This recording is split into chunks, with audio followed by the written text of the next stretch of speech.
Il y a un exercice de statistique. La première chose qu'on me demande, c'est de remplir ce tableau. Alors j'ai les âges des musiciens d'un orchestre amateur et j'ai les effectifs correspondants. Alors j'aime bien, moi, rajouter une colonne pour le total, donc n'hésitez pas à le faire aussi. L'effectif total, 4 et 2, 6, 6 et 6, 12, 12 et 5, 17, 17 et 3, j'ai bien 20. Alors on me demande les fréquences. Les fréquences, peut-être que je peux déjà reprendre les notations. Hein. Les âges, ce sont les modalités, ce sont les valeurs qu'on regarde, on les note XI. Les effectifs, c'est le nombre de fois qu'elles apparaissent, c'est NI. J'ai par exemple 4 musiciens qui ont 16 ans, 5 musiciens qui ont 18 ans. Les fréquences, on les note FI. Alors on a une formule qui nous dit très bêtement que FI, c'est NI sur grand N, où N, c'est le total. Le total ici, c'est 20. Alors qu'est-ce que ça donne par exemple? Ma première fréquence, F1, c'est 2 sur 20. C'est assez logique, hein, il y a 2 personnes sur les 20 qui ont 15 ans, c'est-à-dire 1 dixième. 1 dixième, c'est 0,1 et c'est aussi 10%. Tout ça sont des résultats qu'on peut accepter comme fréquence. Alors je vous propose de tout mettre en pourcentage. Donc 2 personnes, ça représente 10% des musiciens. 4 personnes, ça va représenter 4 vingtièmes, c'est-à-dire 20% des musiciens. 6 personnes, ça représente 30 vingtièmes, représente 6 vingtièmes, c'est-à-dire 30% des musiciens. 5 personnes, ça représente 5 vingtièmes, c'est-à-dire 25%, un quart des musiciens. Et 3, c'est 15% des musiciens. Si je fais la somme, 10 plus 20, 30, 30 plus 30, 60, 60 et 25, 85, 85 et 15, j'arrive bien à 100%. Vous pouvez tout à fait faire ça aussi en faisant une règle de proportionnalité. Les 20 personnes, ça correspond à mes 100%, eh bien je fais 5 fois 100% divisé par 20, j'obtiens 25% pour savoir par exemple la fréquence des musiciens qui ont 18 ans. Les ECC sont les effectifs cumulés croissants. Les effectifs cumulés croissants, je me demande combien de personnes ont 15 ans ou moins? 2. Combien de personnes ont 16 ans ou moins? Les 4 qui ont 16 plus les 2 qui ont 15, donc 6. Combien de personnes ont 17 ans ou moins? Bien, les 6 qui ont 17 ans plus les 6 qui ont 16 ans ou moins, donc 12. Combien de personnes ont 18 ans ou moins? Bien, les 5 qui ont 18 ans plus les 12 qui ont 17 ans ou moins, c'est-à-dire 17. Et enfin, j'ai 20 personnes qui ont 19 ans ou moins. Voilà ce que représentent les effectifs cumulés croissants. Ils vont être utiles pour déterminer la médiane. Et puis FCC, ce sont les fréquences cumulées croissantes. Eh bien, on fait la même chose avec les fréquences. J'ai 10% des musiciens qui ont 15 ans ou moins. J'ai 30% des musiciens, donc 10 plus 20, qui ont 16 ans ou moins. Puis 30 plus 30, j'ai 60% des musiciens qui ont 17 ans ou moins, etc. Et j'ai finalement 100% des musiciens, bien sûr, qui ont 19 ans ou moins. Voilà pour le tableau à compléter. La question B, on me demande combien de musiciens ont 16 ans ou moins. Alors combien de musiciens ont 16 ans ou moins? Je peux les regarder directement dans les effectifs cumulés. J'ai 6 musiciens. Question C, quel pourcentage des musiciens est majeur? Alors pour être majeur, il faut avoir plus de 18 ans, et donc j'ai ces 5 musiciens qui ont 18 ans et ces 3 musiciens qui ont 19 ans, donc j'ai 5 plus 3 égale 8 musiciens qui sont majeurs. Question D, calculer la moyenne. La moyenne, je vous rappelle, elle s'écrit X bar. Et qu'est-ce qu'elle dit? Elle dit si je fais la somme de tous les âges qui sont présents dans cet orchestre et que je redistribue équitablement entre les 20 musiciens, quel âge ils auraient? Alors pour faire ça, je dois tenir compte qu'il y a 2 personnes qui ont 15 ans, donc je dois faire 15 plus 15 ou 2 fois 15. Il y a 4 personnes qui ont 16 ans, donc je préfère 16 plus 16 plus 16, ou bien plus simplement 4 fois 16, plus etc. 6 fois 17, plus 5 fois 18, plus 3 fois 19. Le tout divisé par 20, c'est-à-dire le total du nombre de musiciens. Je vous rappelle que je vous ai donné cette formule sous la forme d'une somme des NI XI sur grand N. C'est exactement ce que j'ai fait là. J'ai fait N1 fois X1, donc 2 fois 15, plus N2 fois X2, plus etc. D'accord? Ce signe sigma, il veut dire somme. Donc je fais la somme de N1 X1 plus N2 X2, etc.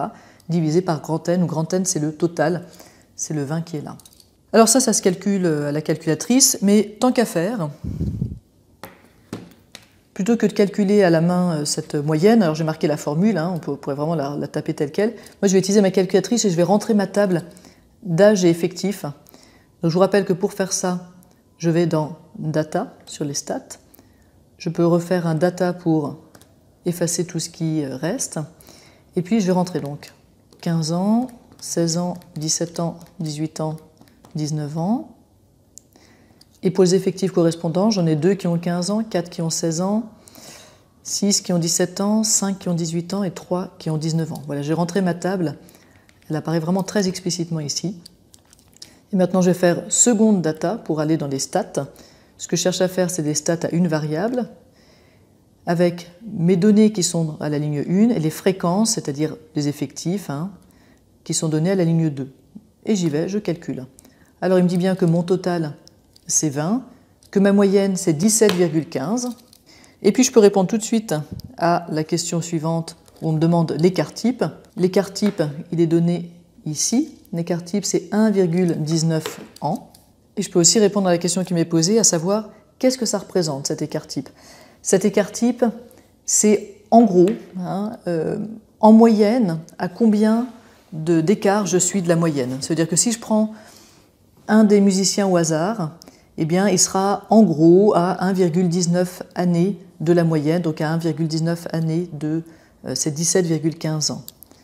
Donc, on peut marquer que l'écart type, c'est pas tout à fait vrai, puisque ce que je vous dis, ce serait plutôt l'écart moyen que l'écart type, mais on va considérer dans une première approximation que ce qu'on écrit là est juste. L'écart type de 1,19 ans signifie que, à peu près, hein, en moyenne, un musicien a un âge qui est à 1,19 ans d'écart de la moyenne qui est de 17,15 ans. Voilà, alors cette phrase n'est pas hyper claire, n'hésitez pas à essayer de l'écrire vous plus clairement. Pour mémoire, comment est-ce qu'on calcule cet écart type et si on devait le faire à la main, eh bien, il faudrait calculer d'abord la variance qui est la moyenne des carrés des écarts à la moyenne, c'est-à-dire que j'ai 2 personnes qui ont 15 ans et qui sont donc à une distance de 2,15 ans de la moyenne, et je mets ça au carré, plus 4 personnes qui ont une distance de 16 moins 17,15 à la moyenne, et je mets ça au carré, plus etc. Et je divise tout ça, je fais une moyenne, je divise tout ça par n, ce qui s'écrit somme des ni xi moins x bar, le tout au carré, sur grand N. Ça, c'est la variance, et sigma, c'est la racine de la variance.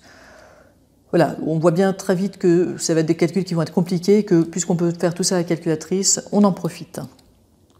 Question F. On me demande de déterminer les médianes et les quartiles. Alors ça, c'est plutôt facile. Pour déterminer le premier quartile, eh bien, je dois trouver d'abord l'individu qui correspond à Q1.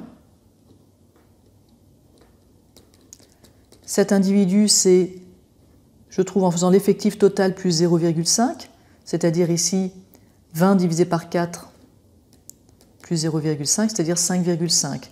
Donc le 5,5e individu, c'est l'individu qui va partager ma population en 1/4, 3/4. Or le 5,5e individu, il est là. Ici j'ai l'individu 1 et 2, ici j'ai les individus 3, 4, 5, 6. Donc 5,5, ça correspond à un premier quartile de 16 ans. L'individu médian, je l'obtiens en faisant le total sur 2 plus 0,5, c'est-à-dire 10,5. Mon 10,5e individu, c'est celui qui partage ma population en 50% avant, 50% après. 10,5, je suis ici toujours, pardon. Ici, j'ai les individus de 7, 8, 9, 10, 11, 12.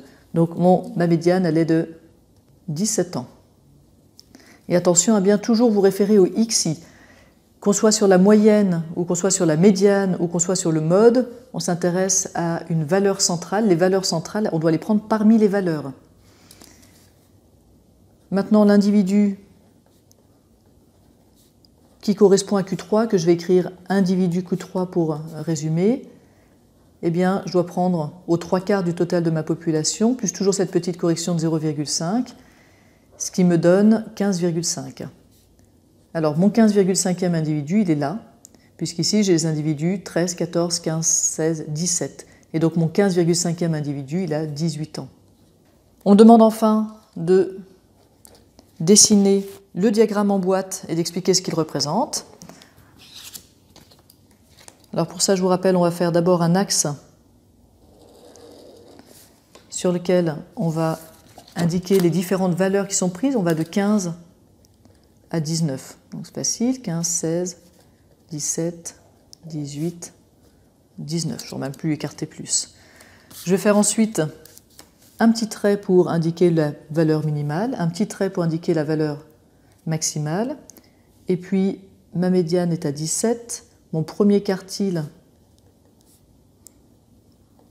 est à 16 et mon troisième quartile est à 17. Je vous rappelle qu'ici j'avais le min, et ici j'avais le max, et je suis bien sur un axe des valeurs, les xi. Je fais une boîte pour Q1 jusqu'à Q3, et je relie comme ça avec un trait jusqu'au min et jusqu'au max. Alors qu'est-ce que ça me dit ça? Ça me dit que eh bien, j'ai 25% de ma population qui est là, 25% ici, 25%, 25%. Donc je vois ma population divisée en quarts par rapport à leur âge. J'ai 25% qui ont entre 15 et 16, 25% entre 16 et 17, etc.